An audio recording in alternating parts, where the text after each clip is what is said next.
Ever since the Futures League added a Worcester team, I have wanted to go see a game.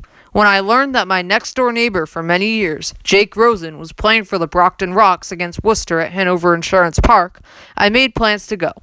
Jake was the starting shortstop and batted ninth this past Thursday, July 19th. I got in touch with Jake a few days before the game, and he told me that I could interview him if I got there about an hour before the start of the game.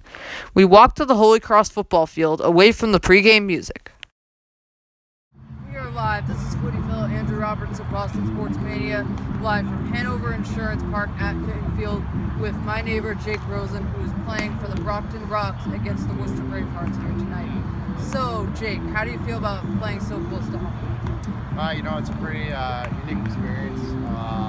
Obviously, I know a lot of guys in the Worcester Bravehearts, both playing with them and against them through the years. But it's awesome. This park is pretty cool and special.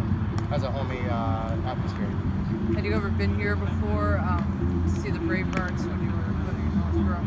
I think I did when I was a little bit younger.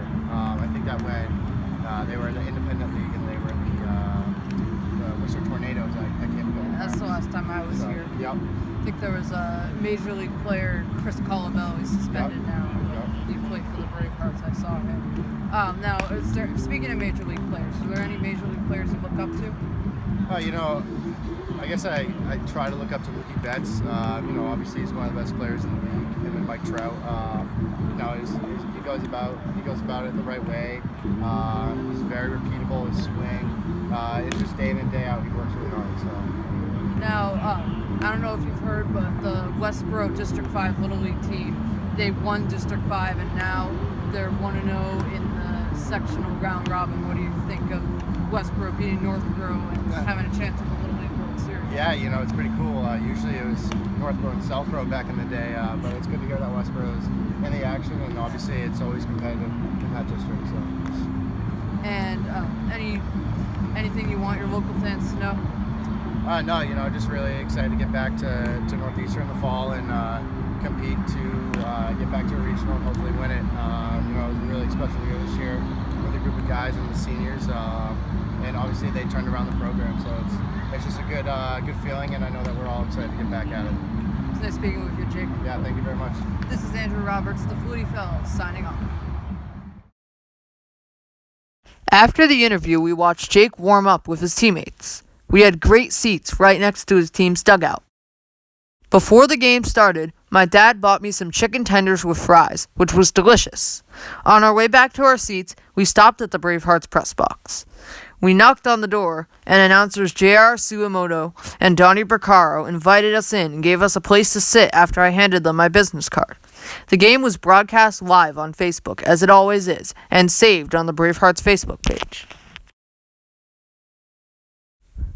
The game was starting soon, and we were getting settled in the press box. Paul Lambert shared the lineup cards with us so we could follow along. In the meantime, Jake and the rest of the team were just about ready for the game. Brendan Connolly, a Brockton Rox reporter from WATD, a South Shore radio station, walked in and sat next to me in the press box. He told us that he also works at the Boston Herald as a high school sports reporter. I told him about my Herald radio experience and how I am going to help cover my high school sports teams this year. He helped us by giving us insight on some of the best Rox players and the team overall. Brendan also told us that the Future League was a summer league that featured elite college baseball players, and that some of the league's top players get drafted into the MLB. It would be really cool if Jake was drafted by an MLB team, and I really enjoyed watching him from the press box. Even though the Rox lost 9-1, seeing my neighbor Jake Rosen hit and play in such a big stadium was incredible, especially from the press box. Jake hit a hard grounder up the middle in his second plate appearance, but was robbed of a single on a close play. Although this was not a great night at the plate for Jake, his defense was strong throughout the game. Late in the game, when I went back to my seats on the first base line, I saw Jake prevent an infield single by a speedy Braveheart.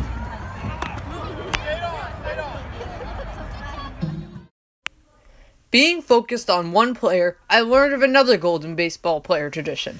Never step on the foul line when walking on or off the field. I noticed Jake avoiding the line every time he walked on and off the field. I asked him after the game if he did it on purpose, and he said, "Of course, rule of baseball." I did a little digging and found this story from MLB pitcher Mel Stottlemyre, who last stepped on a foul line in 1987. Here's what happened for the Baseball Almanac. The first batter I faced was Ted Ullander, and he hit a line drive off my left shin. It went for a hit. Carew, Oliva, and Killebrew followed with extra base hits. The fifth man hit a single and scored, and I was charged with 5 runs. I haven't stepped on a foul line since. I really enjoyed my first Futures League game, and I owe special thanks to Jake Rosen, J.R. Sugimoto, Donnie Percaro, Brendan Connolly, and Paul Lambert, all who made the experience that much better. I definitely plan on going again, because the Bravehearts do a great job making the game fun, even between innings, like letting kids run on the field, and pie-eating contests. My younger brother Ryan, who is a gamer, loved the video game music after each play. Please check out my blog, Boston Sports Mania, and stay tuned for more baseball posts soon.